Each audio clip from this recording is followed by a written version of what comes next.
할렐루야. 아멘. 네, 한 주 동안 평안하셨죠? 네. 오늘 벌써 계시록 9번째 시간이네요. 오늘 7대접 아마겟돈 전쟁이라는 제목으로 우리가 함께 이 계시록 말씀을 15장 16장 말씀인데 이거를 이제 함께 나눠볼 텐데, 오늘은 전체 계시록의 구조를 한번 쭉 볼 거예요. 그 7대접이 어떻게 진행되는지, 그리고 7대접의 하이라이트가 아마겟돈 전쟁이죠. 그러니까 아마겟돈 전쟁이 말들이 많죠. 여러 가지로. 근데 오늘 분명하게 아마겟돈 전쟁이 어떤 전쟁인지를 보실 수 있을 거예요. 그런 내용들을 가지고 들어가 보도록 하겠습니다. 먼저 이 말씀 같이 한번 읽어볼까요? 시작. 그리스도 예수께서 죄인을 구원하시려고 세상에 임하셨다 하였도다. 죄인 중에 내가 예수니라. 아멘. 사도 바울이 내가 죄인 중에 예수라 하시면서 이 말씀을 하시는 거예요. 뭐래요? 그리스도 예수께서 죄인을 어떻게 한다? 구원하러 오신 거예요. 그렇죠? 죄인을 심판하러 오신 게 아니란 말이에요. 얼마나 이게 좋은 소식인지 몰라요. 예수님께서 전능하신 하나님 창조주께서 죄인을, 우리를 구원하시기 위해서 이 땅에 오신 거예요. 하나님이 뭐가 되셨어요? 인간이 되신 거예요. 인간. 우리랑 똑같은 몸이 되신 거예요. 이거는 기적이죠. 이거 자체가 기적이에요. 예수님이 인간이 되신 거예요. 인간 족속이 되셨어요. 이 우주에 하나님이 창조하신 이 피조 세계에 인간 족속만 있을까요? 어떤 분들은 인간만, 이 지구만 있는 줄 알아요. 하나님이 스케일이 그렇게 작으신 분이 아니란 말이에요. 인간 족속이 있고 다른 또 인간과 비슷한 그런 족속들이 또 있겠죠. 있을까요? 없을 것 같아요? 네, 예수님이 만왕의 왕이신가요? 네. 왜 만왕의 왕이시라는지 이해 가세요? 그러니까 우리나라 이 지구만 딱 있으면 만왕이 될까요? 아니죠. 이런 지구 같은 게 10,000개 이상, 그 이상 있다는 거예요. 그래서 만왕의 왕이신 거예요. 그런데 놀라운 게 왜 기적이냐면 그 예수님, 그 만왕의 왕이신 그분이 인간이 되셨다는 거예요. 인간, 족속이 됐다는 거예요. 이게 놀라운 기적이에요. 이건 정말 놀라운 기적이에요. 거기다가 우리 인간이 이게 성한가요? 온전한가요? 아주 연약한 그 몸으로 오신 거잖아요. 죄인의 그 성향을 그대로 가지고 오신 거예요. 그 은혜가, 이 예수님의 이 구원의 은혜가 그게 놀라운 거예요. 이거를 우리가 이해하면 예수님의 사랑과 은혜를 알게 되는 거예요. 이거를 이해하셔야 돼요. 근데 제가 말씀드리려고 한 거는 그 예수님께서 왜 인간이 되셨냐 이거예요. 이 말씀대로 우리를 구원해 주시기 위해서, 이 죄를 해결하기 위해서는 이 죄를 갖다가 책임질 누군가가 있어야 되는데 그 책임질 누가가 없어요. 우리 인간 스스로는 그 죄를 지울 수 있다 없다? 없다. 지울 수가 없기 때문에 그 죄를 책임지시고 지워주시기 위해서 예수님이 본인이 당신께서 직접 오신 거예요. 놀라운 기적이에요. 이거를 우리가 믿는 순간, 우리가 이 사실을 믿는 순간 구원은 나한테 아주 가까이 와 있는 거예요. 믿으시나요, 이 사실을? 아멘. 네, 그래서 예수님의 사랑과 은혜, 예수님이 인간이 되시고 십자가에 못 박혀 죽어주신 게 놀라운 사랑인 거예요. 이거를 진실로 우리가 안다면, 이 진리를 안다면 예수님을 우리가 어떻게 떠나서 살 수 있겠어요. 그렇죠? 그래서 예수님을 아는 것이 곧 구원인 거예요. 예수님이 어떤 분이었는데 어떻게 해서 인간 족속이 됐다는 걸 깨닫게 되면 절대로 예수님에게서 벗어날 수가 없겠죠. 그렇죠? 그래서 바울이 그걸 안 거예요. 바울이 그걸 깨닫고 내가 죄인 중에 괴수였는데 예수님 때문에 구원받은 사람이 됐다. 그러니까 그 어떤 사람도 예수님을 바라보는 순간 구원받을 수 있다는 얘기죠. 사도 바울은 죄인 중에 괴수였잖아요. 여러분은 죄인 중에 괴수는 아니죠? 아니요. 괴수예요. 안 넘어가시네. 우리가 다 죄인 중에 괴수일지라도 예수님은 그 죄까지도 다 가져가실 수 있단 말이에요. 그러기 위해서 이 땅에 와 주신 거고, 이게 은혜인 거예요. 그래서 구원은 무엇으로 받는다? 은혜로 받는 거예요. 전적인 예수님의 은혜인 거예요. 내가 아무리 착한 일을 10,000가지를 하더라도 그거 갖고는 구원 못 받아요. 예수님께서 대신 십자가를 지어주시고 내 죄를 대신 갚아주셨기 때문에 구원을 받을 수 있는 거예요. 그래서 계시록이 심판의 이야기가 쭉 있지만 그 중심에 심판 후에 구원이 있는 거예요. 휴거의 이야기인 거예요. 그래서 우리를 어떻게 데려가실 것인가를 기록해 놓으신 책이 계시록인 거예요. 계시록을 알아야 될까요? 몰라야 될까요? 반드시 알아야 돼요. 특히 이 마지막 때에 우리를 데려가시기 바로 전에는 반드시 아셔야 되는 거예요. 또 읽어볼게요. 시작. 하나님은 모든 사람이 구원을 받으며 진리를 아는 데 이르기를 원하시느니라. 아멘. 하나님 모든 사람이 구원을 받으며 진리를 아는 데 이르기를 원하시는 거죠. 그렇기 때문에 본인이 오셔갖고 당신이 오셔서 십자가에 죽어주신 거잖아요. 하나님의 목적은 심판이 아니고 뭐다? 구원인 거예요. 그러면 이 구원을 받기 위해서 우리가 뭘 알아야 되는 거예요? 진리를 알아야 되는 거예요. 사실을 알아야 되는 거예요. 진리라 하면 진실, 사실을 얘기하는 거거든요. 그런데 지금 세상의 이 교육 시스템이 이 진리를 갖다가 알려주는 시스템이에요? 아니면 모르게 가려놓는 시스템이에요? 이게 문제인 거예요. 어려서 유치원 때부터 초등학교, 중학교, 고등학교를 졸업하게 되면 진리를 아는 사람이 돼요? 모르는 사람이 돼요? 그 교육 시스템을 누가 만들었을까요? 사탄이 만들어 놓은 거란 말이에요. 그래서 우리가 구원을 받기 위해서는 이 진리를 알아야 돼요. 사실을 알아야 된단 말이에요. 내가 누구인지 정체성을 알 때 올바른 대로 갈 수 있겠죠. 그런데 우리가 올바른 정체성을 모르고 사실을 모르기 때문에 삼천포에서 계속 헤매고 있는 거란 말이에요. 그럼 이 진리를 알기 위해서는 우리가 무엇을 해야 될까요? 말씀, 이 말씀 성경 66권을 연구해야 되고 알아야 되는 거예요. 근데 말씀이 어렵나요? 처음엔 어렵죠. 처음에 모르면요 다 어려워요. 처음부터 이 성경 말씀을 다 잘하는 사람은 아무도 없단 말이에요. 차근차근 하나하나씩 배워나가야 되는 거예요. 계단을 하나하나씩 올라가야 정상을 올라갈 수 있는 것처럼 말씀도 똑같아요. 늦음이란 없어요. 지금부터 시작하고 내가 진리를 알겠다고 결단하고 한 발씩 한 발씩 나아가면 하나님께서 이 구원의 진리를 우리에게 알려주신다는 거예요. 예수님이 우리를 위해서 십자가에 목숨까지 주셨는데 이거 안 주실까요? 주신단 말이에요. 그런데 우리가 중간에 포기해서 그래요.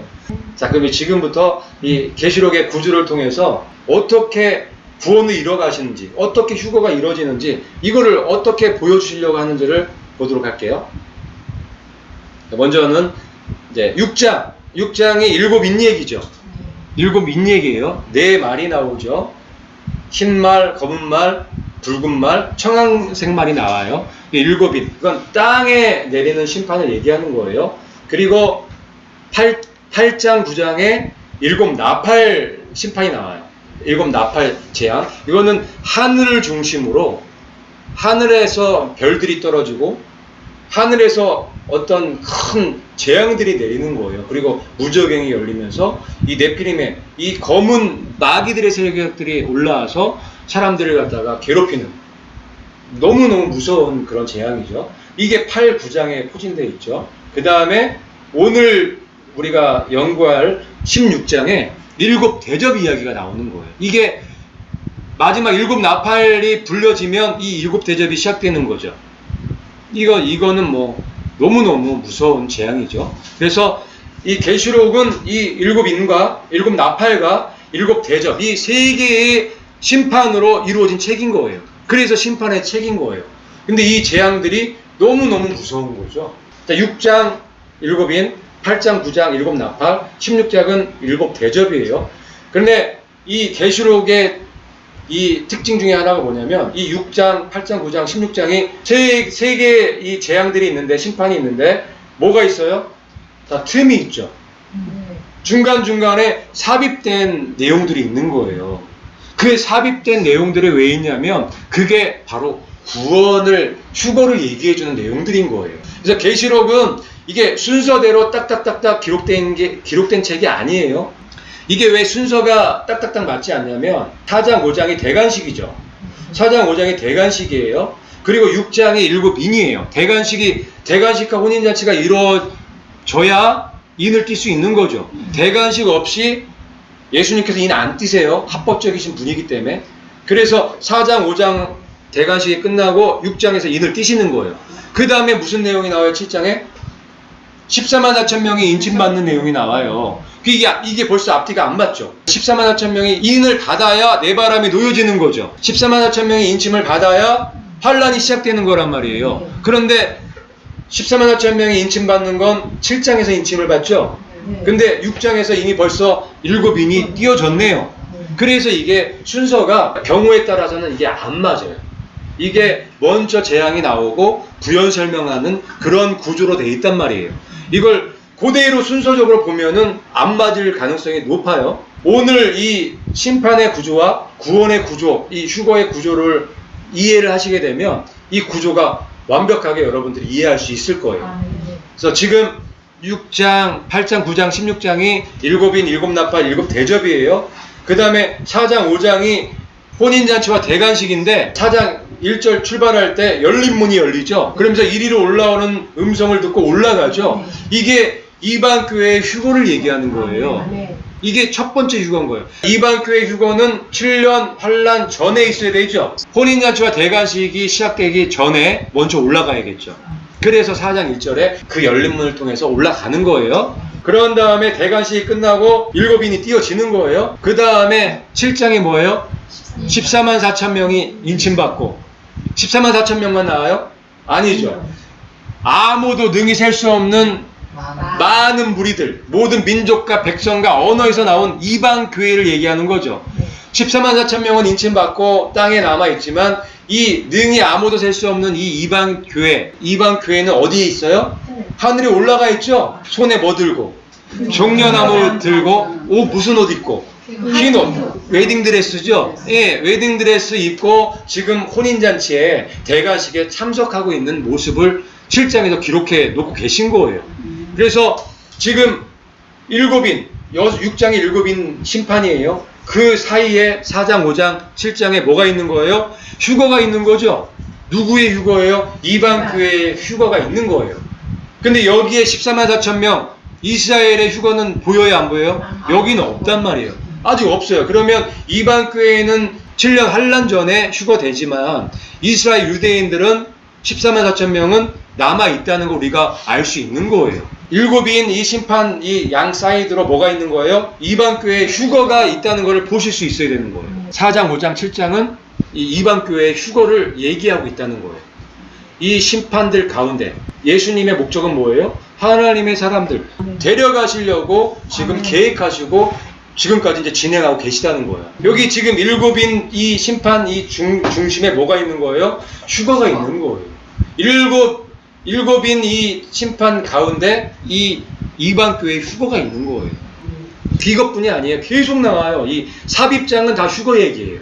다 구원 얘기인 거예요. 이 삽입된 장들은. 자, 그러면 8장, 9장이 이제 7나팔 심판에 대해서 쭉 나오고, 그 다음에 11장 내용이 또 휴거 얘기죠? 네. 11장 내용은 두 증인의 얘기예요. 근데 두 증인이 얼마 정도 기간 동안에 일을 하죠? 3년 반. 1260일, 3년 반이죠. 이 기간 동안에 일한다고 기록되어 있죠. 그런데 3년 반이 끝나고, 1260일이 끝나고 어떻게 돼요? 죽죠. 누구에 의해서? 이 무저에서 올라오는 이 두 짐승의 세력에 의해서 죽게 되는 거예요. 그리고 3일 반 후에 어떻게 돼요? 살아나서 휴거되죠. 그 얘기가 또 11장에 있는 거예요. 할렐루야죠. 또 휴거 이야기가 또 기록되어 있는 거예요. 그 다음에 12장 우리가 너무 잘 아는 내용이죠. 12장에 해달별들의 표적이 있고 여자가 아이를 낳는데 그 아이를 갖다가 큰 붉은 용이 삼키려고 했을 때 하나님께서 이 아이를 어떻게 해요? 채어 데리고 가는 사건이 일어나잖아요. 채어 올라가는 게 무슨 사건이에요? 휴거죠. 12장에 또 휴거 이야기가 나오는데 여기 이 12장은 이 아이가 누구예요? 이방 교회죠. 이방 교회예요. 이 아이는 이방 교회예요. 그러니까 이방 교회가 또 휴거되는 내용을 이 12장은 전체적인 내용을 다시 한번 조명시켜 주는 거죠. 7년 시기가 시작하면서 7년이 끝나는 그 시점까지 종합해서 보여주는 내용이 요한계시록 12장 말씀이에요. 그 중심에 뭐가 있어요? 이 아이가 체에 올라간 내용이 여기 기록되어 있는 거예요. 그러면 11장도 휴거의 이야기고 12장도 휴거의 이야기죠. 4장 5장도 휴거의 이야기고 7장도 휴거의 이야기죠. 이 7인과 7 나팔 이 심판 가운데 무슨 이야기가 위에 진행되고 있는 거예요? 휴거의 이야기, 구원의 이야기가 지금 기록되어 있는 책이 요한계시록인 거예요. 요한계시록은 너무너무 우리들한테는 필요한 책인 거예요. 요한계시록에 우리를 어떻게 구원시켜 주신대요? 우리를 데려가신다는 거예요. 우리를 어떻게 데려가신대요? 순식간에 우리를 변화시키셔서 우리가 완전히 부활되는 거예요. 예수님과 같이 변화되는 거예요. 그래서 우리를 데려가시는 거예요. 사시기 힘드시죠? 이 육신을 이게 달고 이 알을 이걸 끌고 다니면서 살기 힘들죠? 너무너무 힘들죠? 조금만 더워도 막 어때요? 조금만 추워도 막 이게 우리 몸의 연약성 때문에 그래요. 그런데 우리가 조금 있으면 완전히 변한다는 거예요. 순식간에 예수님처럼 후련히 변한다는 거예요. 그래서 데려가신다는 거예요. 생각만 해도 좋지 않으세요? 이 세상에 소망이 있어요? 없어요. 이 세상에 소망이 없잖아요. 우리가 아무리 발버둥 치면서 우리의 꿈을 이루려 해봐야 점점 좋아지던가요? 아니요. 어느 정도 돈을 벌고 뭐 이 세상적으로 성공을 한들 조금 나아지는 게 있을까요? 더 공고해지고 힘들어진단 말이에요. 경쟁 상대는 더 많아지고 이 땅에는 소망이 없어요. 소망이 있을 수가 없죠. 이 세상은 마귀의 거짓말로 탄생된 세상이기 때문에 소망이 있을 수가 없는 거예요. 그래서 결국은 참 기쁨과 참 즐거움 이런 것들이 없을 수밖에 없는 거예요. 하지만 예수님 안에는 그 모든 것들이 있을 수밖에 없는 거예요. 왜요? 이게 진리고 사실이기 때문에. 그래서 예수님을 정말 진짜로 믿는 분들은 그분들한테 뭐가 있어요?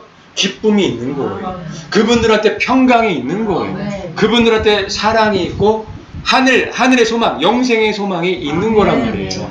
여러분들도 그것이 있나요? 그러면 여러분들 제대로 믿고 있는 거예요. 예수님이 그거 주시기 위해서 십자가에 죽어주신 거예요. 마귀가 다 뺏어갔던 그 소망과 그 평강, 그 기쁨을 주기 위해서 죽어주신 거란 말이에요. 그런 거 아주 많이 누리고 사셔야 돼요. 그래야 우리가 승리하는 거예요. 마귀를 이기는 거예요. 12장 또 휴거 얘기예요. 13장은 두 짐승에 대한 얘기가 나와요. 그리고 14장이 드디어 14만 4천 명이 나오는데 14만 4천 명이 어디 올라가 있는 거 나와요? 보좌 앞에 올라가 있는 내용 나오죠? 14장. 이거 휴거 이야기인가요? 구원의 이야기인가요? 예, 이 14만 4천 명이 두 중인 이스라엘도 하나님의 보좌 앞에 올라가 있는 이 휴거 이야기가 14장에 나오는 거예요. 쭉 보니까 다 휴거 얘기죠. 이렇게 보니까 다 구원의 얘기죠. 예. 그래서 우리가 계시록이 심판의 책이지만 심판보다 더 강조하시는 게 이 구원의 이야기인 거예요. 휴거의 이야기인 거예요. 휴거가 없다고 하시는 분들도 굉장히 많아요. 목사님 중에서도 휴거를 믿지 않는 분들이 너무 많아요. 많이 잘못됐죠? 많이 잘못된 거예요. 여러분들은 휴거를 믿으시나요? 네. 휴거를 사모하시나요? 네. 네. 그 휴거의 주인공이 되셔야 돼요. 네. 하나님의 이 구원의 계획 중에 하이라이트는 휴거이기 때문에. 우리가 이 몸에서 이 죄인된 몸에서 이 육신에서 완전히 벗어나는 그것이 휴거이기 때문에 그거를 더 많이 사모하셔야 되고 그 휴거의 주인공이 되기 위해서 시간을 보내셔야 되는 거예요. 그거보다 더 중요한 거는 없어요. 그래서 14장도 휴거의 이야기, 14만 4천 명 이 이스라엘의 휴거 이야기, 그 다음에 15장 마지막 휴거 이야기가 15장에 나오는 거예요. 오늘 이따가 자세하게 보겠지만 이 짐승의 표 환란을 당하고 이 15장에서 올라온 자들이 찬양하고 있는 모습이 15장에 나오죠. 15장도 역시 무슨 책이에요? 휴거의 책인 거예요. 그래서 7인 6장, 7 나팔 8장 9장, 일곱 대접이 16장에 이렇게 포진되어 있고 그 중간중간 삽입되어 있는 4장, 5장, 7장, 11장, 12장, 14장, 15장이 다 휴거에 대한 이야기인 거예요. 구원의 책인 거예요. 이 계시록은. 그래서 우리가 이 계시록을 어떤 관점에서 보느냐에 따라서 이 계시록이 구원의 책이 될 수 있고 심판의 책이 될 수 있는 거예요. 여러분들은 이 계시록을 무슨 책으로 보기를 원하세요? 구원의 책. 구원의 책으로 보실 수 있어야 되는 거예요. 구원의 책으로 보실 수 있어야 이 계시록이 재밌어지는 거예요. 볼 때마다 새록새록 너무너무 좋은 거예요. 휴거될 생각을 하면서 보기 때문에. 그리고 이 심판도 필요하죠. 이 심판, 이 재앙, 이거에 대한 것도 필요하죠. 죄가 이렇게 끔찍하고 무서운 거구나. 이 죄 때문에 우리가 이렇게 6,000년을 고생했고 나도 지금 이 죄 때문에 이렇게 고생하고 있구나. 그래서 나도 죄의 노예로 계속 살아간다면 이 심판에 들어갈 수밖에 없구나. 이거를 깨닫게 해주려고 이런 심판들을 주신 거란 말이에요. 여러분들 명심하셔야 돼요. 여러분들 이 죄에서 예수님을 통해서 해방되지 않고 이걸 끊어내버리지 않으면 여러분들도 예외는 없어요. 이 일곱인 심판, 일곱 나팔 심판, 일곱 대접 심판에 참여할 수밖에 없는 거예요. 죄가 해결되지 않은 사람은 이 심판 속으로 들어갈 수밖에 없는 거잖아요. 죄를 해결할 수 있는 유일한 방법은 뭐예요? 예수님의 보혈이에요. 예수님의 보혈만이 우리를 죄에서 해결할 수 있는 거잖아요. 그러면서 예수님의 보혈을 의지해서 우리가 하나하나 진실을 알아가고 진리를 알아갈 때 온전해질 수 있는 거잖아요. 그렇죠? 이 구조를 이해하시는 이 구조가 이제 눈에 들어오시나요? 어렵지 않죠?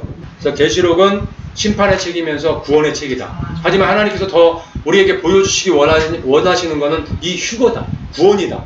이거를 이해하시면 돼요. 그 다음에 이제 17장, 18장은 이제 음녀의 정체, 바벨론이 어떻게 무너지는지에 대해서 나오는 거고, 19장 지상 재림이죠. 20장 천년왕국, 21장, 22장 새하늘과 새 땅, 다 하늘에 대한 얘기인 거예요. 그러니까 계시록 전반적으로 이 일곱 나팔, 일곱 대접 이 세 개를 빼면 거의 다 무슨 얘기예요? 하늘에 대한 얘기, 영생에 대한 얘기인 거예요. 그럴 수밖에 없죠. 우리가 이 땅에서 사는 시간보다 영원토록 살 시간이 훨씬 더 길기 때문에 하나님의 입장에서는 이 지구 6,000년의 기간이 너무 짧은 거예요. 이 영원한 이 시간, 영생을 우리한테 보여주고 이 영생을 주시기 위해서 이 책을 기록해 놓으신 거란 말이에요. 이런 것들이 있다고. 학교에서 이런 거 안 가르쳐 주잖아요. 이런 거 우리가 학교에서부터 배웠다면 이게 친숙하고 이게 그냥 금방금방 이해할 수 있을 거예요. 근데 학교에서 이런 교육을 전혀 안 받았기 때문에 이런 얘기를 들으면 어때요? 굉장히 생소하단 말이에요. 뭐 저런 게 있을까? 이렇단 말이에요. 근데 이 얘기가 제 얘기가 아니잖아요. 성경 말씀 계시록에 기록되어 있는 말씀들이잖아요. 그런데도 불구하고 우리가 너무 잘못된 이 교육으로 세뇌가 됐기 때문에 이런 말씀들을 빨리 흡수하기가 어려운 거란 말이에요. 이게 참 잘못 교육받은, 잘못 먹은 누구 죄예요? 내 죄예요. 누구 핑계 댈 수도 없어요. 조건은 똑같다. 네, 조건은 다 똑같아요. 과거에 뭐 내가 어때갖고 뭐 이렇게 이런 얘기할 필요 있어요? 없어요? 없죠. 지금부터 다시 시작하면 돼요. 지금부터 다시 시작해서 지금이라도 이 말씀을 보고 들을 수 있게 해주신 하나님께 감사드리고 지금부터 다시 시작하면 돼요. 그 다행인 게 지금 마지막 때에 계시록을 굉장히 많이 열어주셨다는 거예요. 교육을 좀 잘못 받았더라도 너무 쉽게 이해할 수 있게끔 하나님께서 열어 보여주셨다는 거 너무 감사하죠. 네. 그렇기 때문에 이제 지나간 과거는 이제 잊어버리시고 지금부터 하나하나씩 우리가 연구해 나가면 되겠습니다. 어쨌든 이 계시록의 전체 구조가 이렇다는 거. 어렵지 않아요. 계시록이 세 가지 심판이 있고 그 후에 이 이방 교회의 휴거 7년 전에 있는 거고 중간에 14만 4천 명이 올라가는 거고 맨 마지막 끝날 무렵 짐승의 표가 이제 다 끝날 때까지 거기서 이제 마지막 짐승의 표현란을 겪고 올라가는 거죠. 파란 부분 3개, 요게 이방교회 휴거죠. 그 다음에 노란 거가 14만 4천 명의 휴거고 저 분홍색이 마지막 짐승의 표 환란인 거예요. 그렇게 심판이 3개가 있다면 휴거도 3개, 3부분으로 3번의 휴거로 나눠서 올라가는 거예요. 7년 환란 전에 7년 중간에, 7년 거의 끝부분에. 그래서 일곱 대접이 언제 이게 부어지게 되냐면 이 세 번째 그룹이 다 올라와야 대접이 부어지는 거예요. 그래서 15장 이야기가 대접 준비하는 내용이거든요. 거기에 이 짐승의 표환란을 당하고 겪고 이기고 올라온 자들이 찬양하고 있는 내용이 나오는 거예요. 얼마나 이 계시록의 구조가 너무너무 정말 완벽한지, 그리고 그 가운데 휴거되는 그 모습들이 쫙 연결해서 보면 이게 심판의 책이 아니라 구원의 책이구나, 이걸 볼 수가 있는 거예요. 너무너무 좋은 책이에요. 계시록은. 계시록 많이 보셔야 돼요. 하나님께서는 우리를 진노에 이르도록 정하지 아니하시고 구원을 받도록 정하셨느니라. 아멘. 예, 이 내용들을 우리가 이해하고 이 말씀을 다시 읽으니까 이 말씀이 확 또 들어오죠. 우리를 진노에 이르도록 정하신 게 아니에요. 진노는 어디예요? 밑에죠. 진노는 이 밑에 일곱인, 일곱 나팔, 일곱 대접이란 말이에요. 구원은 위에죠. 휴거란 말이에요. 휴거 사건이란 말이에요. 하나님이 우리를 부르시고 우리를 정하신 이유 뭐예요? 구원이에요. 위에 휴거예요. 우리를 예수님과 같이 똑같이 변화시키는, 우리는 예수님의 몸이죠. 그 몸하고 머리하고 같아야 돼요. 그 같아지는 사건이 휴거란 말이에요. 조금 있으면 그 일이 일어납니다. 정말 이제 진짜 카운트다운에 들어갔단 말이에요. 구원을 받도록 정하셨는데 이 중간에 점점점이 뭐냐면 오직 예수 그리스도로 말미암아. 오직 예수님이에요. 그렇죠? 예수님 없이 구원은 없어요. 예수님 없이 우리가 어떻게 하늘 갈고 예수님의 신부가 될 거예요. 우리 신랑 대신 예수님이 있어야 우리가 신부가 있는 것처럼 예수님으로 말미암아, 오직 예수님의 그 보혈, 예수님의 그 은혜로 말미암아 구원을 받을 수 있는 거예요. 이제 넘어가서 지금부터 본격적으로 일곱 대접에 대한 이야기를 좀 해볼게요. 같이 한번 읽어볼게요. 시작. 또 하늘에 크고 이상한 다른 이적을 보매 일곱 천사가 일곱 재앙을 가졌으니 곧 마지막 재앙이다. 하나님의 진노가 이것으로 마치는도다. 아멘.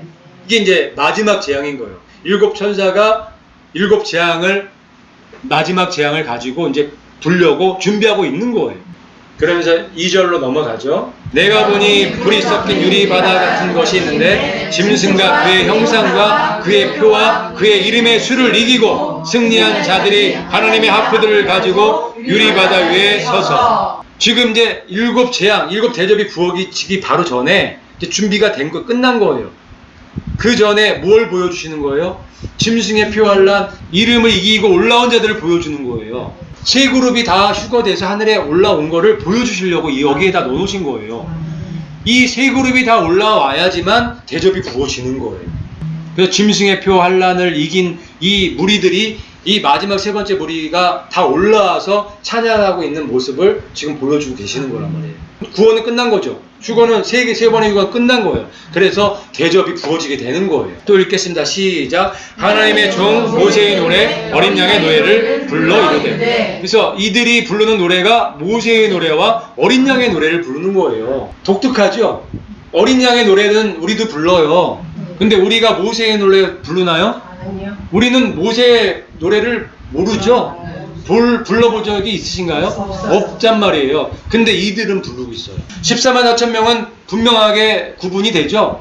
이방 교회하고 14만 4천 명은 구분이 돼요. 근데 아직까지 구분이 안 되셔서 나도 14만 4천 명 될래 하는 분들이 아직도 많을 거예요. 어쨌든 제가 요걸 말씀드리는 이유는 뭐냐면 세 그룹이 다 특징이 있다는 거예요. 이방 교회와 14만 4천 명과 이 짐승의 표환란을 겪은 이 세 무리가 다 특징이 있는 거예요. 용이 여자에게 분노하여 그녀의 시중에 남은 자들과 전쟁을 하려고 나아가니라. 이 짐승의 표환란을 이긴 이 무리들은 누구의 씨예요? 여자의 씨예요. 이 여자가 누구예요? 이스라엘 14만 4천 명이란 말이에요. 이방인들은 그냥 은혜의 해죠. 예수님, 오직 예수님이에요. 모세의 노예를 할 수가 없단 말이에요. 근데 이 여자의 남은 씨들은 누구한테 배웠어요? 이 여자. 그쵸, 여자의 씨죠. 여자가 누구라고요? 이스라엘 14만 4천 명이란 말이에요. 이 사람들은 정통이에요. 원래 어린 양이 없었을 때 뭐만 알았어요? 모세의 말씀만 알았죠? 모세의 노래만 불렀단 말이에요. 근데 예수님을 알게 됐네요. 그래서 모세의 노래와 어린 양의 노래를 이 세 번째 이 여자의 나무시들이 하고 있는 거란 말이에요. 이해가세요? 네. 그렇게 연결해서 이걸 봐야지만 이 그룹들이 무슨 그룹인지 이해할 수가 있는 거예요. 이제 그 다음에 하늘의 증거 장막이 열리죠. 또 이후에 내가 보니 하늘의 증거 장막의 성전이 열리며, 여기서 이 증거 장막은 지성소예요. 그러니까 증거 장막이라 하면 언약궤가 보관되어 있는 곳을 얘기를 하는 거예요. 하늘에 있는 지성소를 얘기하는 거예요. 그 지성소가 열리면서 이제 대접이 이제 준비가 되는 거예요. 이에 하늘에 있는 하나님의 성전이 열리니 성전 안에 하나님의 언약궤가 보이며, 아멘. 이제 7번째 나팔이 불려지는 거예요. 불려졌더니 뭐가 열리는 거예요? 하늘의 이 성전이 열리면서 언약궤가 보이죠?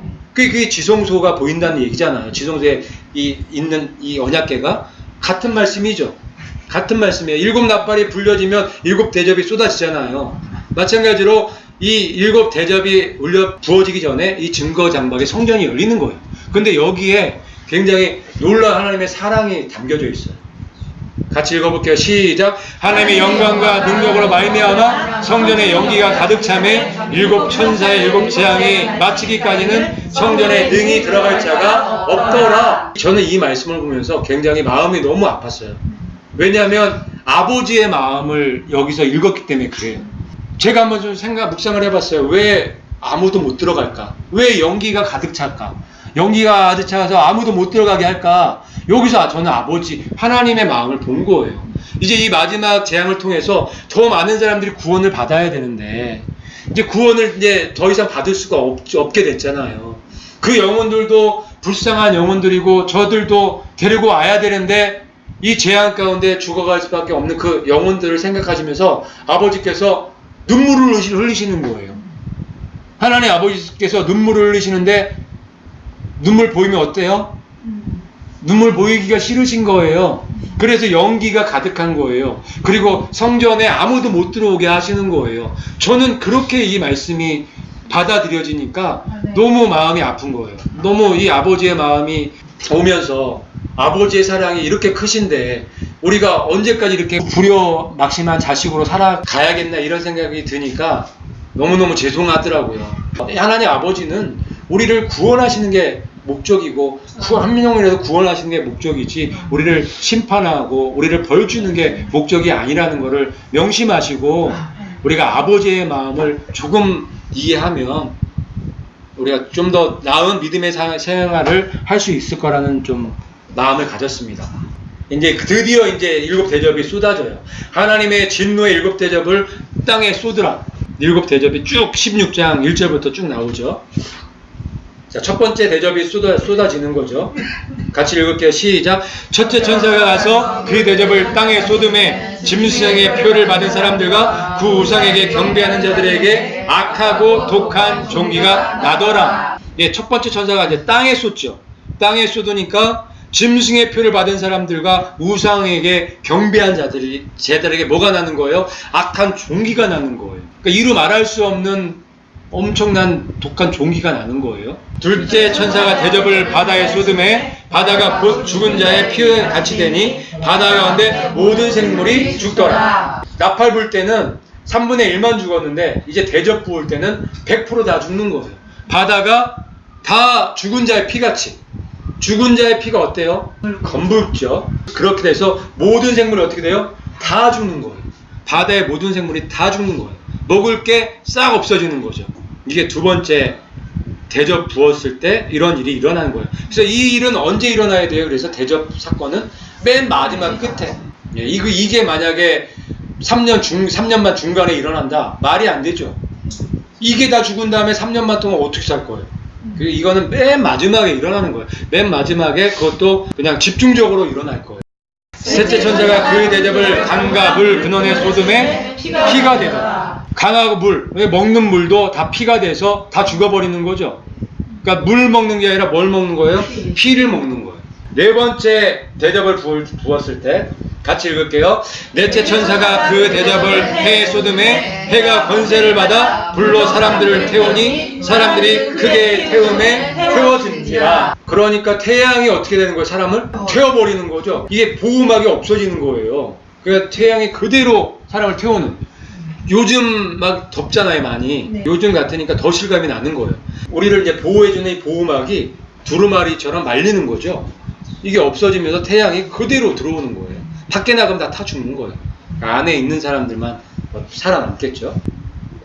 그 다음에 5번째 대접이 부어져요. 또 5째 천사가 그 대접을 짐승의 왕대에 쏟으니 그 나라가 곧 어두워지며 사람들이 아파서 자기 혀를 깨물고, 이번에는 흑암이에요. 5번째 대접이 부어졌을 때 짐승의 왕자에 쏟는 거죠. 그랬더니 그 나라가 깜깜해지는 거예요. 완전 흑암이에요. 근데 이 흑암의 이 심판이 그 모세 10가지 재앙 중에서 9번째, 그러니까 맨 마지막 전에 있었던 재앙이 흑암의 재앙이에요. 그 패턴이 똑같아요. 이제 마지막 이 아마겟돈 전쟁, 마지막 재앙이 있기 바로 전에 흑암의 심판이 있는 거예요. 근데 여기 짐승의 왕자에 쏟아진다고 했는데, 짐승의 왕자가 어딜까? 아마 이제 유력하게 2군데로 볼 수가 있어요. 한 군데는 어디예요? 바티칸. 예, 바티칸. 지금 로마 교황청이고, 지금 현재 짐승의 왕자가 있는 곳은 저기예요. 로마 바티칸. 뱀, 사탄, 마귀가 사는 곳. 이곳이에요. 바티칸. 그리고 앞으로 이제 짐승의 이 왕자가 세워질, 짐승이 들어가서 앉을 이 예루살렘, 그 성 제3성전, 거기가 짐승의 왕자가 될 가능성도 또 있어요. 근데 이 2군데에 다 뭐 흑암이 내려질 수도 있고, 어쨌든 짐승의 왕자에 쏟아져서 나라가 곧 어두워지고, 이 아픈 데다가 깜깜해지니까 어때요, 사람들이? 이 공포는 이루 말할 수 없는 공포인 거예요. 그래서 사람들이 아파서 자기 혀를 깨문다. 왜 깨물까요? 죽으려고. 그래도 죽지 못하는 고통들을 겪게 되는 게 이 마지막 7 재앙인 거예요. 자, 이제 마지막으로 아마겟돈 전쟁, 6째 천사가 대접을 붙죠. 6째 천사가 그 대접을 큰 강 유브라데의 소돔에 강물이 말라서 동방에서 오는 왕들의 길이 예비되었더라. 아멘. 이게 이제 6번째 천사가 대접을 부니까 큰 강 유브라데가 마르는 거예요. 그러면서 뭐가 준비가 된대요? 동방의 왕들이 오는 길이 예비가 된다는 거예요. 큰 강 유브라데가 마르는 사건이 바벨론 있죠. 바벨론이 망할 때 바벨론 성은 이 강물로 둘러싸여 있어요. 그 유브라데 그 강물로. 그래서 거기는 난공불락이죠. 그 성을 멸망시킬 수가 없었어요. 왜냐면 강물이 쭉 이렇게 둘러싸여 있었기 때문에 강을 건너야 성으로 올 수가 있어요. 그러니 쳐들어올 수가 있나요? 강 건널 때 다 활 쏘고 해갖고 다 죽이겠죠. 그런데 이 바벨론이 멸망할 때 고레스 왕이죠. 고레스 왕이 지혜를 썼죠. 그 강물을 다 빼돌린 거예요. 다른 쪽으로 이 큰 물길을 내갖고 거기를 흐르는 거를 다른 쪽으로 다 뺀 거예요. 그래서 강물을 다 말려버린 거예요. 그래서 바벨론을 함락시킬 수 있던 거예요. 맨 마지막에 큰 성 바벨론이 무너지는 사건이 그 사건하고 똑같다는 거예요. 같이 연결해서 하나님께서 지금 설명해주고 계시는 거예요. 그러면 이 큰 성 바벨론은 지금 현재 이 큰 성 바벨론을 무너뜨릴 수 있는 세력이 있어요, 없어요? 이 지구 안에? 없죠? 있을 수가 없어요. 왜냐하면 큰 성 바벨론이 이 지구를 다 장악하고 있기 때문에. 그러면 여기에서 이 강물이 마르고 동방의 왕들이 온다는 이 말씀은 무슨 말씀일까요? 그 큰 성 바벨론을 무너뜨릴 수 있는 그 무언가가 온다는 거죠. 그런 차원으로 이 말씀을 해석을 하셔야 돼요. 이 동방에서 오는 왕들은 누굴까요? 예수님과 우리인 거예요. 큰 성 바벨론을 무너뜨릴 수 있는 세력은 존재하지가 않아요. 이 지구를 다 장악하고 있잖아요. 그래서 큰 성 바벨론을 거의 다 세워놨잖아요. 그 성을 무너뜨리기 위해서 누가 오는 거예요? 예수님과 우리가 백마 타고 오는 거예요. 그 얘기를 여기다 써놓으신 거예요. 이게 마무리인 거예요. 이 아마겟돈 전쟁은 사람과 사람이 싸우는 전쟁이 아니에요. 무슨 말씀 이해 가세요? 3차 대전 이런 거 아니에요. 큰 성 바벨론을 무너뜨리는 하나님의 큰 전쟁인 거예요. 큰 성 바벨론이 무너지는 날인 거예요, 이 날이. 그런 차원에서 이 말씀을 이해하셔야 돼요. 그래서 큰 강 유브라데 강에 그 강물이 마르고 동방의 왕들이 오는 거예요. 오는 길이 예비되는 거예요. 이게 왜 그런지 지금부터 이제 펼쳐지는 말씀 연결해서 보시면 쉽게 이해가 돼요. 또 읽겠습니다. 시작. 또 내가 보매 개구리 같은 새 더러운 영이 용의 입과 짐승의 입과 거짓 선지자의 입에서 나오니, 여기 보니까 개구리 같은 더러운 영 세 개가 나오죠. 용, 짐승, 거짓 선지자. 그러니까 이 더러운 영들과 무언가가 지금 싸우는 전쟁이라는 것을 지금 암시해주는 말씀인 거예요. 육적인 전쟁이 아니에요. 영적인 전쟁인 거예요. 그러니까 지금 우리가 3차원을 산다면 4차원의 전쟁을 얘기를 하는 거예요. 이때에는 7년 환란제 마지막 끝에는 무적행도 다 열려있죠. 거기에서 이 검은 군대, 이 마귀떼들이 다 나와있죠. 네피림들도 지금 다 나와있죠. 그렇게 보실 수 있어야 되는 거예요. 그렇죠. 그 세력을 우리 사람이 이길 수 있나요? 그때에는 뭐 그걸 대적할 사람도 남아있지 않겠지만, 검은 군대들과 이 동방에서 오는 왕들, 예수님과 예수님의 신부들, 그 세력과의 싸움이라고 보시면 되는 거예요. 점점 왜 그런지 말씀을 통해서 우리가 이해를 해야 돼요. 그들은 귀신의 영이라 이적을 행하여 온 천하 왕들에게 가서 하나님 곧 전능하신 이의 큰 날에 있을 전쟁을 위하여 그들을 모으더라. 그래서 여기 귀신의 영이죠. 그래서 이 기적을 행해서 온 천하 왕들을 다 모으는 거예요. 온 천하 왕들. 여기 온 천하 왕들에는 모든 게 다 포함될 수 있는 거예요. 여기서 온 천하 왕들이라 하면 거기에 네피림들의 왕이 될 수도 있고, 이 검은 마귀들의 왕이 될 수도 있고, 모든 이 죄의 세력들은 다 모이는 거예요. 그렇게 이해하시면 돼요. 그러면서 하나님 곧 전능하신 이의 큰 날, 큰 성 바벨론을 무너뜨리는 날인 거예요. 이 날이. 큰 성 바벨론이 무너지는 이 전쟁에 있는 날이 이 바로 아마겟돈 전쟁에 있는 날이라는 거예요. 그래서 이 밑에 있는 동방에서 오는 왕들과 저 온 천하 왕들하고 구분해서 보실 수 있어야 돼요. 이게 같은 편들이 아니에요. 적인 거예요. 이 동방에서 오는 왕하고 이 온 천하의 왕들은 틀린 사람들인 거예요. 틀린 존재들인 거예요. 그거 이해하셔야 돼요. 같이 보시면 안 돼요. 새 영이 히브리어로 아마겟돈이라는 곳으로 왕들을 모으더라. 그래서 이 온 천하의 왕들, 이 죄의 모든 죄의 열매라고 해야겠죠. 모든 죄의 열매들, 그 죄의 사람들, 죄의 왕들이 다 어디로 모여요? 아마겟돈. 이 아마겟돈은 히브리어인데 두 글자가 이제 합성된 거예요. 할 무기또라는 이 단어예요. 할은 산이고 무기또는 이제 지명 이름이에요. 갈멜산 아시죠? 엘리야의 산, 갈멜산. 그 갈멜산 앞에 있는 평야의 이 지역 이름이 무기또예요. 갈멜산에서 어떤 일이 일어났죠? 엘리야 한 명과 850명의 바알의 제사장들과 전쟁을 했죠. 붙은 거예요. 그걸 상징적으로 보여주는 거예요. 그래서 이 전쟁이 3차원의 전쟁이 아니라 4차원의 전쟁이라는 것을 보여주는 거예요. 이해 가세요? 이게 바로 마지막에 이 뜨인 돌이 10발가락을 치는 그 전쟁의 날이라고 우리가 이해하시면 될 거예요. 큰 성 바벨론을 무너뜨리는 그 날인 거예요. 이게 아마겟돈 전쟁인 거예요. 이게 맨 끝에 있어질 일인 거예요. 그래서 아마겟돈 전쟁은 4차원의 전쟁, 영적인 전쟁이라고 우리가 이해하시면 돼요. 이 말씀들을 보면서 우리가 이해할 수 있겠죠. 19장에 이제 지상 재림하실 때 어떤 일이 일어날까를 자세하게 또 설명해 놓고 계세요. 16장만 보면은 그게 잘 이해가 안 되는데 이 19장하고 같이 보면 아, 이게 정말 영적인 4차원의 전쟁이구나. 큰 성 바벨론이 무너지는 전쟁이구나. 이게 예수님과 예수님의 신부들과 이 마귀의 세력들에 간의 이 4차원의 영적 전쟁이라는 것을 알 수가 있는 거예요. 이 말씀 같이 읽어볼게요. 시작.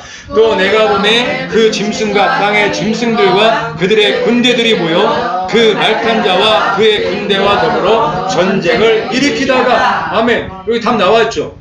그대로 적어 놓으셨잖아요. 이 19장 이 말씀이 지상재림에 대한 말씀이란 말이에요. 이 아마겟돈 전쟁을 통해서 예수님이 지상재림하신다는 것을 보여주는 이야기인 거예요. 그래서 아까 전에 이 동방에서 오는 왕들, 예수님과 우리 주님의 신부라는 거예요. 그래서 철장으로 만국을 질그릇 깨트리듯이 깨트리는 그 일이 이 아마겟돈 전쟁에서 있을 거예요. 그래서 여기 짐승과 땅의 짐승들과 그의 군대들, 이제 마귀 세력이죠. 그 다음에 말탄자, 그 말탄자는 예수님이에요. 그리고 그의 군대, 예수님의 신부들이죠. 그 물리가 이제 전쟁을 이제 막 일으키는 거죠. 그러다가 어떤 일이 일어나냐면 이 세 가지 일이 일어나죠. 첫 번째는 이거예요. 같이 읽을게요. 시작. 짐승이 잡히고 그 앞에서 표적을 행하던 거짓 선지자도 함께 잡혔으니 이 둘이 산채로 유황불 붙는 곳에 던져지고, 아멘. 네, 드디어 이 짐승과 거짓 선지자가 잡히는 거예요. 전쟁에서 누가 이겼어요? 우리가 이긴 거죠. 예수님과 예수님의 신부인 하나님의 군대가 이 마귀의 군대를 이긴 거예요. 아멘. 그래서 그 대장 짐승과 적그리스도예요. 적그리스도 적그리스도 앞에서 기적을 행하는 이 거짓 선지자 음녀죠. 음녀를 잡아서 유황불 이제 던지는, 더 이상 미혹하지 못하게 던지는 그 일은 일어나는 거예요. 생각만 해도 너무 좋죠. 아멘. 이건 우리가 봐요. 우리가 직접 목격하고 우리가 그 현장에 있을 거예요. 아멘. 그래서 그 마귀 세력들을 우리가 예수님과 함께 진짜 질그릇 깨트리는 그런 일이 이제 곧 우리가 이제 경험을 하게 되는 일이에요. 죄를 완전히 이제 박살내는 그런 현장에 우리가 있을 거라는 거죠. 그 다음에 그 나머지 자들, 그 나머지는 말탄 자의 입으로부터 나오는 검의 죽음에 모든 새가 그들의 살로 배불리더라. 그 나머지는 예수님의 입에서 나오는 검으로 죽게 되는 거죠. 그래서 누구의 밥이 돼요? 새들의 밥이 되는 거예요. 그래서 새들의 잔치라고 말들을 많이 해요. 드디어 이제 다 끝나는 거죠. 다 끝나는 거예요. 근데 다 끝나진 않았죠. 한 명이 남았어요. 한 놈이 남았죠. 누구예요? 루시퍼, 사탄이 남았죠. 그 사탄은 20장에 넘어가서 사탄이 붙잡히는 장면이 나오는 거예요. 용을 잡으니 곧 옛뱀이요 마귀요 사탄이라 잡아서 1000년 동안 결박하여 무저갱에 던져 넣고 잠그고. 아멘. 1000년 동안 이제 무저갱에 가다 놓는 일이 일어나는 거예요. 그래서 아마겟돈 전쟁이 굉장히 중요한 전쟁이죠. 네. 큰 성 바벨론을 무너뜨리고 짐승과 거짓 선지자를 불못에 잡아 던지고 이 사탄을 드디어 잡아서 1000년 동안 무저갱에 가둬버리는 그 일이 아마겟돈 전쟁인 거예요.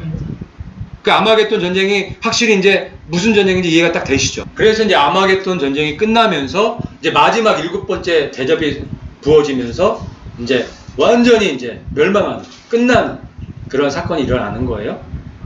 7 천사가 그 대접을 공중에 쏟음에 큰 음성이 성전에서 보좌로부터 나서 이르되 되었다 하시니. 예, 이제 드디어 이제 끝난 거예요. 되었다. 마지막 7번째 천사가 대접을 부을 때 공중에 붙죠. 그럴 때 되었다, 끝났다, 죄의 역사가 끝난 거예요. 이제 끝나게 되는 일이 일어나는 거예요. 번개와 음성들과 우레소리가 있고 또 큰 지진이 있어 얼마나 큰지 사람이 땅에 있어 온 이래로 이같이 큰 지진이 없었더라. 엄청난 큰 지진이 일어나는데 지금 사진에 보는 것보다 아마 더 큰 지진이 일어날 거예요. 이런 큰 지진이 일어나면서 큰 성이 몇 갈래로? 3갈래로 찢어진다고 해요. 큰 성이 3갈래로 갈라지고 만국의 성도 큰 성 바벨론이 하나님 앞에 기억하신 바 되어 그의 맹렬한 진도의 포도주잔을 받으매. 드디어 큰 성이 3갈래로 갈라지면서 큰 성 바벨론이 무너지는 거예요. 그래서 그 아마겟돈 전쟁 그 자체가 뭐냐? 큰 성 바벨론을 무너뜨리는, 큰 성 바벨론의 세력들을 완전히 제거하는 전쟁이 아마겟돈 전쟁인 거예요. 각 섬도 없어지고 산악도 한데 없더라. 그러니까 산하고 섬이 없어지는 거예요. 그러니까 얼마나 이게 그 지진이 크면 이게 다 평평해지는 거죠. 이게 산도 없어지고 섬도 없어지는, 마지막에 이제 다 없어지는 거예요. 체질이 녹아서 없어지는 그 일이 이 7 대접 부어질 때 일어나는 거죠. 근데 이 사건이 마지막 6번째 인 띄어질 때 사건하고 똑같은 사건이죠. 6번째 인 띄었을 때 큰 지진이 일어나고 해가 검어지고 달이 피같이 되고 별들이 막 떨어지고 하늘이 두루마리처럼 말려지고, 아까 전에 4번째 그 대접 부을 때 태양이 사람을 태우는 게 그래서 태우는 거예요. 산과 섬이 자리에서 옮겨지는, 뭐 이제 이 산과 섬이 없어진다는 얘기예요. 평평해 다 녹아진다는 거죠. 체질이 어떻게 돼요? 녹아서 풀어진다고 하죠. 그 일이 마지막 이 7번째 대접이 부어질 때 이루어지는 거예요. 그분의 진노의 큰 날이 이르렀으니 누가 능히 서리요. 이 말씀을 이제 6번째 인 띄었을 때 한 건데 그 7 대접하고 이 6번째 인하고 같이 연결되어 있는 거예요. 또 읽겠습니다. 시작. 보라, 내가 구독같이 오리니 누구든지 깨어 자기 옷을 지켜 벌거벗고 다니지 아니하며 자기의 부끄러움을 보이지 아니하는 자는 복이 있도다. 아멘. 보라, 내가 도둑같이 오리니. 그러니까 예수님께서 도둑같이 오신다는 것은 갑자기 오신다는 거예요. 예고 없이. 언제처럼? 노아의 때처럼. 노아의 홍수가 뭐 사람들이 알려주고 왔나요? 아니죠. 그때는 비도 안 왔단 말이에요. 비라는 걸 몰랐어요. 근데 갑자기 왔죠. 똑같아요. 이 7년이라는 시간은 우리가 경험해보지 못하는 시간이에요. 여태까지 6천년 역사적으로 한 번도 경험해보지 못했던 시간들이 7년의 시간이란 말이에요. 그 시간들이 갑자기 오는 거예요. 마치 노아의 때에 노아의 사람들이 비를 경험해보지 못했던 것처럼 갑자기 온다는 거예요. 그 말씀이 내가 도둑같이 온다는 거예요. 누구만 살아남았죠? 노아의 가족. 준비했던 노아의 여덟 식구만 준비했던 그 방주를 지었던 노아의 8가족만 살아남은 거예요. 마지막도 똑같다는 거죠. 마지막도 갑자기 올 건데 도둑같이 올 건데 누구만 데려가신다는 거예요? 준비된 자들. 노아의 가족들처럼 준비된 자들. 예수님의 하나님의 말씀을 노아가 듣고 어떻게 했어요? 묵묵하게 한 100년 정도를 갖다가 방주를 졌잖아요. 마찬가지로 이 마지막 때도 그럴 거라는 거예요. 지금도 여전히 예수님께서 말씀하시나요? 내가 너네들 데리러 올 거야. 환난 전에 너네들 데려올 거라 지금도 여전히 말씀하시죠. 언제부터? 2000년 전부터 말씀해 오고 계시단 말이에요. 그러면 믿음의 사람들이라면 그 말씀을 듣고 있어야 될까요? 아멘. 당연하죠. 그러면 그 말씀을 듣고 있는 사람은 방주를 짓겠네요. 아멘. 그 방주를 짓는 사람들은 안전하게 올라간다고요. 아멘. 그 말씀이 바로 도둑같이 온다는 말씀이에요. 노아의 가족처럼 묵묵하게 하나님의 말씀에 순종하는 삶, 그게 바로 방주를 짓는 삶이에요. 근데 구체적으로 마지막 때에 방주를 짓는 방법이 여기 나와 있어요. 첫 번째 뭐예요? 누구든지 깨어 있어야 된다는 거예요. 잠자고 계시는 분들 굉장히 많아요. 정말 많아요. 여러분들 한번 주위를 돌아보세요. 깨어 있는 분 몇 분 될 것 같아요? 나도 지금 장담 못하죠? 나도 지금 내가 지금 깨어있는지 잠자고 있는지 나도 분간이 안 가는 지금 판에 깨어있어야 되는 거예요. 깨어있다고 하는 거는 뭐예요? 이 시대를 갖다가 이 시대의 흐름을 어떻게 하고 있다는 거예요? 분별하고 있다는 거예요. 이 시대가 지금 어떤 상황인지 보인다는 거예요. 이해하고 있다는 거예요. 여러분들은 지금 분별하고 계시나요? 네. 그게 깨어있는 자예요. 이게 분별이 돼야 뭘 할지 알겠죠? 이게 되게 중요한 거예요. 깨어있는 거. 그래서 깨어있는 자만이 분별할 수 있는 자만이 준비할 수 있는 거예요. 노아의 방주를 져야죠. 와 이제 이게 때가 분별되니까 와 이제 좀 있으면 이런 일이 일어나겠네? 그러면 내가 뭘 해야겠구나. 이게 딱딱 나오는 거란 말이에요. 깨어있어야 되는 거 첫 번째. 그 다음에 깨어있어야 되고 그 다음에 뭐래요? 자기 옷을 지켜 벌거벗고 다니지 아니해야 된다는 거예요. 여기서 자기 옷은 뭘까요? 그 옷이 우리도 옷이 다 있잖아요. 그 우리는 무슨 옷으로 입어야 돼요? 의의 옷. 그 의의 옷은 누가 입혀주시는 거죠? 그렇죠. 예수님의 그 십자가의 보혈로 우리가 의롭게 된 그 의의 옷을 얘기를 하는 거예요. 그 중심에 누가 있는 거예요? 예수님이 있는 거죠. 예수님과 함께하는 삶. 예수님과 동행하는 삶. 예수님이 없이 구원은 없어요. 네. 예수님이 없이는 우리가 어떻게 살 수 있어요? 우리는 구제불능이에요. 예수님이 있어도 구제불능인데 왜 이렇게 말을 안 듣는지. 예수님이 있어도 고집불통이잖아요. 예수님이 이거 하라면 저거 하고 있고, 그렇죠? 여기서 자기 옷을 이렇게 벌거벗고 있지 말라는 건 예수님의 그 의의 옷으로 항상 무장하고 있으라는 거예요. 전신갑주. 누가 주인이에요? 내가 주인이죠. 내가 주인이죠. 그러면 안 된다는 거예요. 그러면 내가 주인이면 누구 옷 입고 있는 거예요? 내 옷 입고 있는 거예요. 그거는 누더기도 안 돼요. 걸레죠, 뭐. 냄새 나는 걸레. 그거 입고는 안 된다는 거예요. 의의 옷. 예수님의 옷으로, 예수님의 그 의의 옷으로 입어야 되는 거예요. 그 옷으로 입고 있어야 그게 이 마지막 때의 방주예요. 그게. 우리가 믿을 거는 예수님뿐이 없죠, 뭐 오직 예수님이에요. 오직. 누가 뭐래도 예수님만 딱 붙잡고 예수님만 붙잡고 나가는 거예요. 내가 부족해요. 연약하죠. 정말 죄인 중에 괴수죠. 그래도 예수님 붙잡고 가는 거예요. 예수님 약속하셨잖아요. 그 붙잡고 가는 거예요. 그걸 보시는 거예요. 그러면 되는 거예요. 그게 방주를 짓는 거예요. 마지막 때에는. 그 다음에 자기의 부끄러움을 보이지 아니하는, 뭐 연결된 말씀이죠. 우리의 부끄러움을 가릴 수가 있어요? 없어요. 뭐 어떻게 가릴 거예요? 가리려고 닦으면 닦을수록 더 보이지. 계속 드러나지. 근데 예수님은 그걸 덮어주시는 거예요. 예수님은 깨끗하게 주홍같이 붉은제 양털같이 희게 닦아주는 거란 말이에요. 이게 마지막 때 우리의 유일한 방주예요. 이걸로 우리가 깨어서 예수님으로 준비한다면 우리를 누가 어떻게 할 거예요? 우리는 오직 예수님이에요. 우리 신랑 대신 예수님만 붙잡고 나아가면 아무 문제 없는 거예요. 그게 바로 우리가 입어야 될 전신갑주고 우리가 입어야 될 우리의 옷인 거예요. 노아 홍수 때 비를 볼 수도 없었던 사람들이 이 많은 비를 맞으면서 저렇게 외치면서 고통스럽게 죽어간 것처럼 앞으로 그런 일이 반드시 있어요. 천년환란 얘기하면 무슨 천년환란이 있어, 뭐 그런 게 어딨어, 그렇게 얘기하는 게 마치 이 노아의 때랑 똑같다는 거예요. 안 일어날 것 같아요? 성경에 기록된 대로, 계시록에 기록된 대로 안 일어날 것 같아요? 그대로 다 일어나요. 1.1획도 변함없이 틀림없이 다 일어난단 말이에요. 성취하게 돼 있단 말이에요. 그걸 믿는 우리들은 지금도 그때 노아가 준비한 것처럼 지금 우리가 그렇게 노아처럼 예수님의 말씀으로 준비해 나가는 하나님의 믿음의 사람들이 되기를 예수님의 이름으로 축복합니다.